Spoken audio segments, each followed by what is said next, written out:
আপনাদের সকলকে বাঙালি বুল চ্যানেলে স্বাগতম। আশা করি সকলে ভালো আছেন। এই ভিডিওতে আমি যে স্টকের প্রাইস চার্টকে অ্যানালাইজ করব সেটা হলো টাটা মোটরস।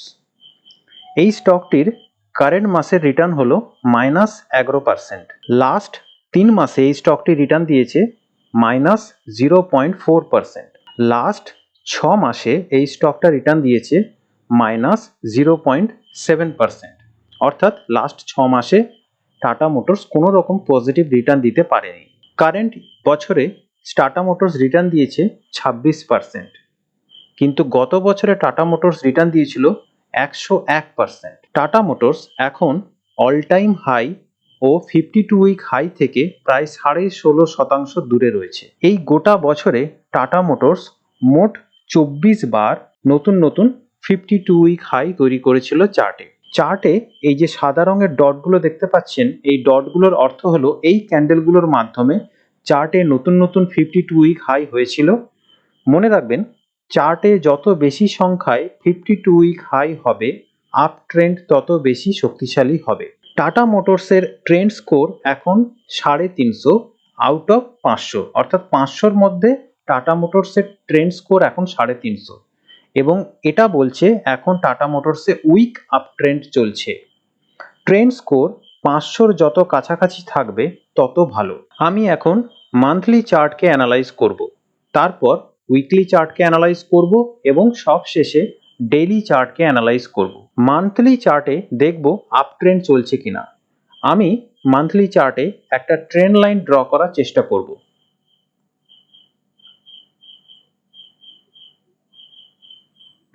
এই ট্রেন্ড লাইন বলছে মান্থলি চার্টে আপ ট্রেন্ড চলছে।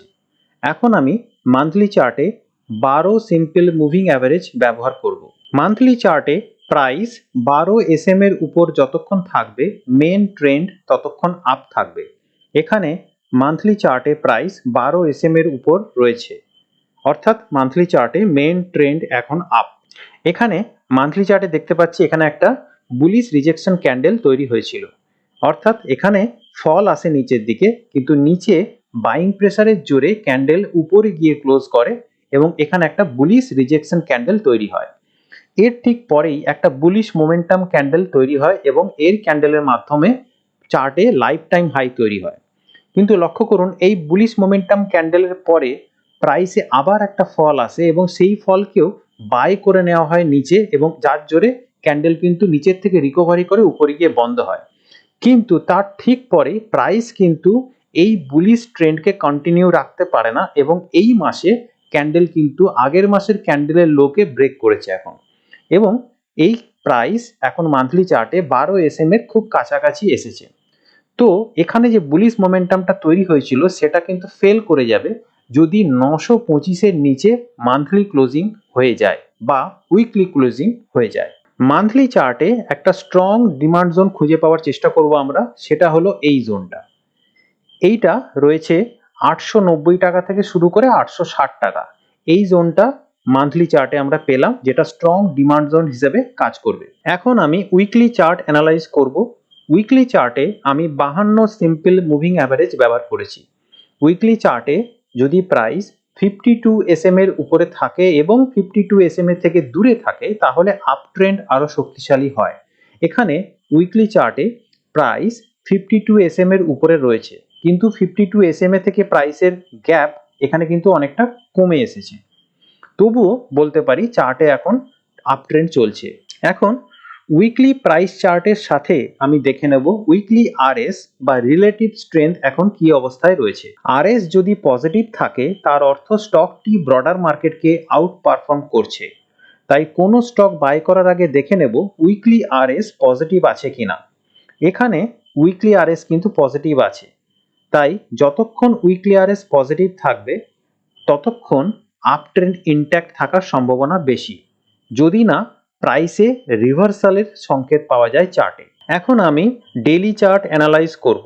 ডেইলি চার্টে আমি 63 সিম্পল মুভিং অ্যাভারেজ ব্যবহার করেছি এবং 200 সিম্পল মুভিং অ্যাভারেজ ব্যবহার করেছি। এই সবুজ রঙের মুভিং অ্যাভারেজটা হলো 63 সিম্পল মুভিং অ্যাভারেজ এবং গোলাপি রঙের মুভিং অ্যাভারেজটা হলো 200 সিম্পল মুভিং অ্যাভারেজ। ডেইলি চার্টে যদি প্রাইস 63 SM এর উপরে থাকে এবং 63 SM এর থেকে দূরে থাকে তাহলে আপ ট্রেন্ডের মধ্যে বুলিশ মোমেন্টাম আরো শক্তিশালী হয়। এখানে লক্ষ্য করে দেখুন 63 এর উপরে প্রাইস ছিল, কিন্তু এখন বর্তমানে 63 থেকে নিচের দিকে নেমে এসেছে এবং 63 থেকে প্রাইস কিন্তু এখন একটা দূরত্ব তৈরি করেছে, যেটা বুলিশ মোমেন্টামের জন্য কিন্তু ঠিক নয়। এবং প্রাইস এখানে 200 সিম্পল মুভিং অ্যাভারেজের খুব কাছাকাছি রয়েছে। অর্থাৎ এই যে আপ ট্রেন্ডটা চলছে, এই আপ ট্রেন্ডটার মধ্যে একটা উইকনেস কিন্তু তৈরি হওয়ার সুযোগ তৈরি হয়ে গেছে চার্টে। এখন আমি ডেইলি চার্টে একটা টুল ব্যবহার করব, এর নাম হচ্ছে ট্রেন্ড ব্যান্ড।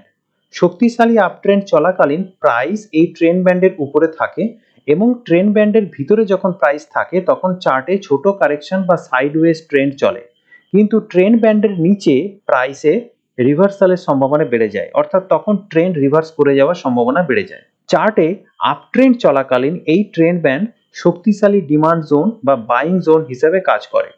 এই ট্রেন্ড ব্যান্ডকে ব্যবহার করে আমরা স্টপ লসকে ট্রেল করতে পারি। লক্ষ্য করে দেখুন, এখন কিন্তু চার্টে প্রাইস এই ট্রেন্ড ব্যান্ডের ভিতরে রয়েছে, অর্থাৎ প্রাইসে যে ছোট কারেকশন দেখতে পাচ্ছি সেটা কিন্তু এই ট্রেন্ড ব্যান্ডের ভিতরে রয়েছে।